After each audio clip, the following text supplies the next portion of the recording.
ঘরে তোমার বিছানাও দেবে না, একটা বালিশও দেবে না, মাটির মধ্যে শোয়াইয়া একটার পর একটা বাঁশ দিয়া তোমার আটকাইয়া ফেলাইবে।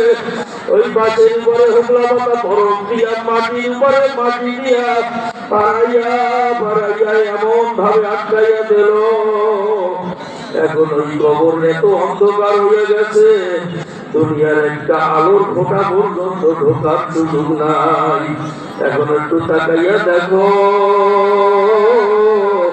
ওই কবরে আমি মাটির উপরে শুয়ে রয়েছি, গাইতে মাটি ভাবে মাটি, উপরেও মাটি নিচেও মাটি, জানলাও নাই দরজাও নাই, ভাগারও জায়গা নাই।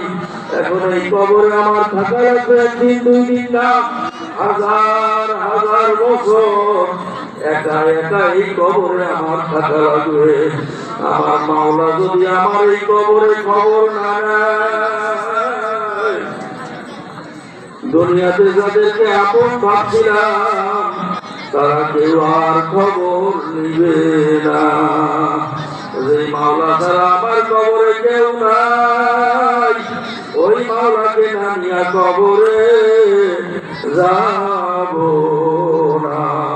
আমার মাওলাকে আমি এমন ভাবে ডাকবো, আমার মাওলা যেন আমার আপন না করিয়া পারে না। যখন ডাকতে বলা